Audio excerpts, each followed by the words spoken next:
सुशांत सरीन जी, अब मैं आपके साथ आती हूँ, नए सिरे से पूरी बहस को आगे ले जाते हैं। क्योंकि ऋषि सुनाक वहां पर पहुंचे हैं, जो बाइडेन के बाद ओलाफ शोल्ज भी गए थे, मैक्रोन भी जाने वाले हैं, सहायता मिल रहा है। लेकिन यूएन में जब रेजोल्यूशन गाजा को लेकर आता है तो यही देश अस्पताल में हुए हमले के बाद थोड़ा डगमगाते हुए दिखते हैं। इजराइल का जोश हाई दिख रहा है और जिस तरह से ग्राउंड पे हमारे सहयोगी बता रहे हैं, वहां पर उन्होंने टैंक्स को बिल्कुल बॉर्डर पे तैनात। आप क्या देख रहे हैं होता हुआ, और कब तक आगे, क्या मतलब कहां तक, मतलब नेतन्याहू जो ये हमास का अंत करना है, ये कहां तक होगा? ये क्या कलेक्टिव पनिशमेंट एक पूरे वहां पर रह रहे लोगों को मिल रहा है? मैं दोनों पर्सपेक्टिव पे आपसे बात करना चाहती हूँ। अंजना जी, पहली चीज तो मेरे ख्याल ये है कि आप कौन से हमले की बात कर रही हैं अस्पताल के ऊपर। वो एक दुष्प्रचार था, एक बम जरूर गिरा वहां पर, और वो बम अस्पताल के ऊपर नहीं गिरा, वो अस्पताल के पार्किंग लॉट पे गिरा। उससे क्षतिग्रस्त 3 या 4 गाड़ियां हुई और कुछ और गाड़ियों को और थोड़ी बहुत क्षति आई। अब अगर वहां पर कुछ लोग बाग थे, वो कितने थे ये पता नहीं, लेकिन ये जो 500, 800, 1000 का नंबर है, ये टोटली बेबुनियाद है, इसका कोई औचित्य नहीं है, पहली बात। दूसरी चीज ये कि वो जो हमला हुआ या जो बम गिरा वहां पर, जो जिस तरीके के बम इजराइल यूज कर रहा है, उस बम के कुछ अपने निशान वो छोड़ता है जहां पर भी वो गिरता है, और वो निशान यहां पर नहीं थे। ये निशान उसके साथ ज्यादा कंसिस्टेंट हैं जिस तरीके के रॉकेट। सुशांत जी के बाद एक बार दिखा दीजिए, वो हॉस्पिटल की तस्वीरें दिखा दीजिए, वो जो पार्किंग एरिया है उसके क्रेटर की वो बात कर रहे हैं। हाँ, अपनी बात पूरी करें आप। ठीक है ना, वो गड्ढा जो है वो उसके साथ ज्यादा कंसिस्टेंट है, जो हमास या जो इस्लामिक जिहाद टाइप के जो रॉकेट का इस्तेमाल होता है उससे ज्यादा कंसिस्टेंट है। तो मेरे ख्याल ये एक जो बहुत बड़ा जो दुष्प्रचार शुरू हुआ था 17 तारीख की रात को, वो 18 की सुबह तक वो खत्म हो गया था, क्योंकि जब वो तस्वीरें आई थी सबके सामने तो ये स्पष्ट हो गया था कि वो हमले की किस टाइप का वो हमला था। अस्पताल को कोई नुकसान नहीं पहुंचा, अस्पताल की बिल्डिंग को कोई नुकसान नहीं पहुंचा, पहली बात।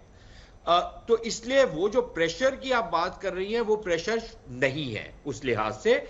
लेकिन इजराइल के ऊपर भी एक प्रेशर है कि आपको ये आपको देखना पड़ेगा कि जो सिविलियन पॉपुलेशन है वो ज्यादा इफेक्ट ना हो, या उस मिनिमम इफेक्ट हो। इफेक्ट तो होगा क्योंकि जंग चल रही है, सिविलियन पॉपुलेशन उसके बीच में फंसी हुई है, उन्हीं के अंदर घुले मिले हमास के जो छापामार हैं वो हैं, या उनके आतंकी हैं वो भी उसके साथ है। और मैं एक चीज जरा बताते चलूं कि जो भारत सरकार की नीति है उसमें कोई बदलाव तो नहीं आया, लेकिन एक जगह पे वो बड़ी स्पष्ट हो गई है कि जब आतंकवाद का मामला होता है तो वो कोई कन्नी बिना काटे या बिना उस कोई इक्विवेलेंस ड्रॉ करे आतंकवाद को आतंकवाद की तरह ट्रीट करती है, जो शायद पहले नहीं करते थे। और दूसरी चीज अंजना जी, अटल बिहारी वाजपेयी को खुदा नहीं थे कि अटल बिहारी वाजपेयी ने कुछ बोल दिया तो सारे के सारे जो देश है या सारे के सारे जो इस देश के लोग हैं वो एक ही लाइन पे चलते रहे। अटल बिहारी वाजपेयी के टाइम पे 7 अक्टूबर टाइप का हमला भी नहीं हुआ था। तो मेरे ख्याल ये भी स्पष्ट होना चाहिए लोगों को।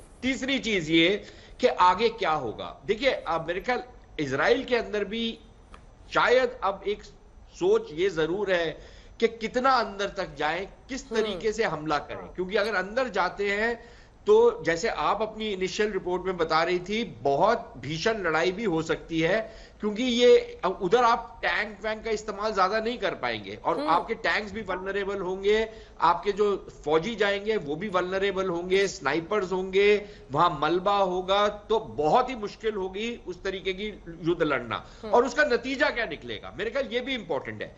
हमास की बहुत बड़ी लीडरशिप ऐसी है जिसको आप ऑलरेडी मार चुके हैं पिछले 10-12 दिन में। नंबर 1। नंबर 2, जो उनके और बड़े लीडर हैं वो बाकी देशों में हैं, वो ईरान में है, तुर्की में है, शाम में है, कतर में है। कतर में छिपे हुए हैं, 5 स्टार होटल में बैठे हुए हैं, 7 स्टार होटल में। वो तो पूरे मजे लेते हैं जिंदगी के, झोंक कर यहाँ पर लोगों को। आप कहां तक उनको डिग्रेड कर पाएंगे? और क्योंकि आपको हमको सबको ये भी एक जान लेना चाहिए कि हमास एक जगह तो एक संगठन है, लेकिन दूसरी तरफ एक सोच है। आपने पिछले 20 साल में जब से 9/11 वाला हमला हुआ है अमेरिका में, तब से इस सोच के ऊपर किसी ने यलगार नहीं की, किसी ने उसके साथ स्पष्टता से जूझने की कोशिश नहीं की। वो सोच फैली है और वो सोच सिर्फ मिडिल ईस्ट में नहीं फैली, वो दक्षिण एशिया में भी फैली है, वो अफ्रीका में भी फैली है, यूरोप में भी फैली है और अमेरिका में भी फैली है। उसको तो आपने किसी ने अटैक नहीं किया। तो आप हमास को अगर ध्वस्त भी कर देंगे तो उस सोच का क्या करेंगे? कल को दूसरा एक हमास आ जाएगा। तो ये किसी ने सोचा ही नहीं है और ना इस पर कोई बातचीत हो रही है। ठीक है जनरल सिवाच, मैं अब आपकी प्रतिक्रिया चाहती हूं। कहां तक, कब तक और कितना, ये मतलब आपको समझना पड़ेगा ना कि आप, कई लोग ये मान रहे हैं, लिख रहे हैं कि गाजा ट्रैप बनता जा रहा है इजराइल के लिए। आप आगे बढ़ते जा रहे हैं, आप टैंक्स तैनात कर रहे हैं, आप लोगों को मार रहे हैं, लेकिन 4000 के आसपास आंकड़ा पहुंच गया है। कितना मारेंगे तब जाकर आपको लगेगा हमास का अंत हो गया? उनके जो बड़े नेता हैं वो तो कतर जैसे देशों में बैठे हुए आराम से एसी में, उन्हें क्या मतलब है? वो तो बस ताली बजाते हैं दूर से और इनको झोंकते हैं मौत जैसी जिंदगी में।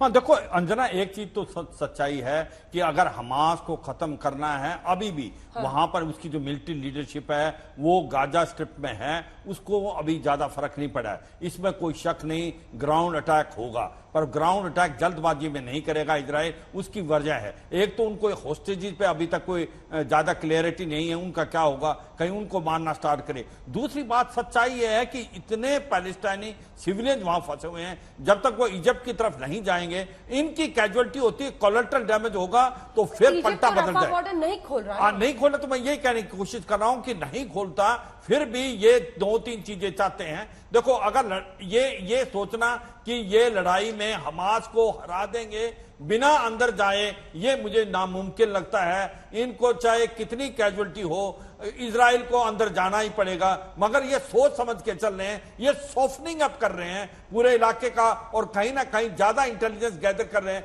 क्योंकि ये लड़ाई बहुत मुश्किल है। ये टनल की लड़ाई है, इसके नीचे टनल है। जो बातचीत बता रहे थे कि जो टैंक हैं वो आपको बिल्टअप एरिया तक तो ले जाएंगे, मगर जब बिल्टअप एरिया के अंदर घुसेंगे तो टैंक नहीं इस्तेमाल किए जाएंगे, एक इन्फेंट्री करेगी। पहले उससे एयर पावर का इस्तेमाल करोगे, आरटी पार करोगे, मिसाइल करोगे, मगर जब इन्फेंट्री अंदर घुसेगी तो बहुत कैजुअलिटी हो सकती है। और कोलेटरल डैमेज में जो ये रॉकेट, मिसाइल और एयर पावर का इस्तेमाल है, इसके अंदर जो पैलेस्टाइनियन सिविलियन की कैजुअलिटी होगी, मुझे लगता है जितना लंबा ये लड़ाई खिंचेगी वो जो है डिसएडवांटेज इजराइल को है। क्योंकि जो देश अभी भी फैंस सीटर हैं, स्पेशली मुस्लिम वर्ल्ड में, सऊदी अरेबिया, कतार और यूएई, ओमान, वो भी उनका भी थोड़ा सा रवैया एक प्रकार पैलेस्टीन की तरफ हो सकता है। तो मुझे लगता है कि एक बड़ा डिसीजन सोच समझ के लेना। इसीलिए मुझे लगता है इजराइल जल्दबाजी में अंदर नहीं घुस रहा गाजा स्ट्रिप में, मगर ये सच्चाई है घुसेगा उस समय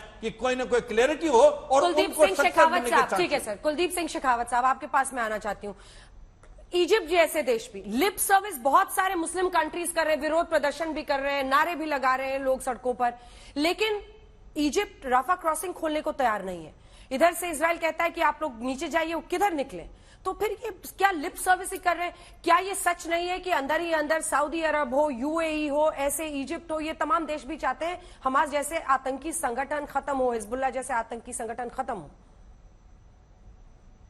जी, पहली चीज तो अंजना जी, जो मेरे पास लास्ट खबर है वो ये है कि इजिप्ट ह्यूमैनिटेरियन एड के लिए अब रफा क्रॉसिंग खोल रहा है। वहां से खोल रहा है तो पिछले 3 दिन से हो रहा है सर, 3 दिन से हो रहा है कि खोल रहा है, बस अब खोलने वाला है। हाँ, वो आज उन्होंने कंफर्म किया है कि वो ट्रक्स के लिए खोलेगा, पर ह्यूमन के लिए नहीं, ये तो कंफर्म्ड है। रह गई बात टेररिज्म की, तो टेररिज्म वर्ल्ड के जिस भी हिस्से में होगा, जहां भी होगा, उसका सफाया होना जरूरी है।